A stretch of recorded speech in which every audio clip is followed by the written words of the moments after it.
Isang mapagpalang umaga mga ka-idol dahil sa videong ito matatakam ka lang naman sa sarap. Tama mga idol, dahil habang kami ay naghahanap ng makakainan sa 3rd floor ng 168 Shopping Mall, ay nakita nga namin itong food court na kung saan ay iba't ibang food stall lang naman ang pwede nyong pagpilian.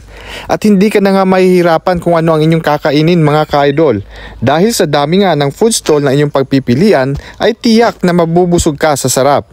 At sa lawak nga ng kanilang food court ay makakapili ka ng iyong pwesto na kung saan ay komportable at relax habang kumakain. Magla-lunchtime na nga ito mga ka-idol at nakapili namin itong mixed food stall na kung saan ay Filipino dishes lang naman ang kanilang paninda. At sa sobrang dami nga ng pagpipilian kung ano ang kakainin dahil lahat ang putay ay masarap na at nakakatakam pa. Kain na po. Paborito ko talaga to.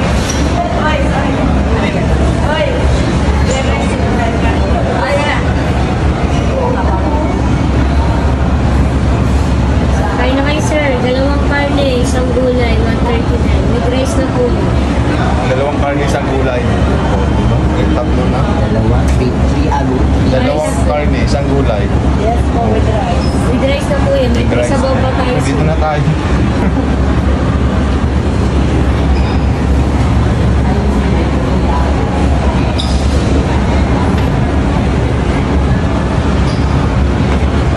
Yes ma'am, kain na ma'am. Hindi tayo magkarne. Eh di palitan natin yung karne, puro gulay. Ito pa, may langka. Kain yung gulay, pwede lang po pansin. Laing. Kasi my favorite. Bihon. Sinindihan mo din sa bawat. Ano ito? Dinakdakan. Ay, wala man sikyan. Dinakdakan ito. Ito po, Sir, dinakdakan. Ito. Sisi. Baliktad ko lang. Sorry. Ginit yung kawan eh. Diba? Kung gusto mo ng soup. I like. Ah, yung favorite mo lang. Pwede ka naman ito. Lulutuin pa to eh. Madali lang yan. Iinitin lang. Tapos bibili ko. May gusto. Doon na kasi tayo sa gulay.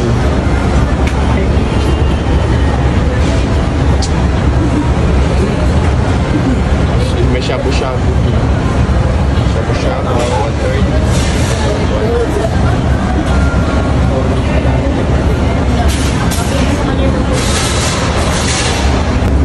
Sa panggulay? Ay, sa panggulay. Sa panggulay. Pwede na po. Ayan guys. Worth of how much? 139. 139 lang. Tatlong side dish ng ulam, isang kanin. Sulit na. Ito, ay,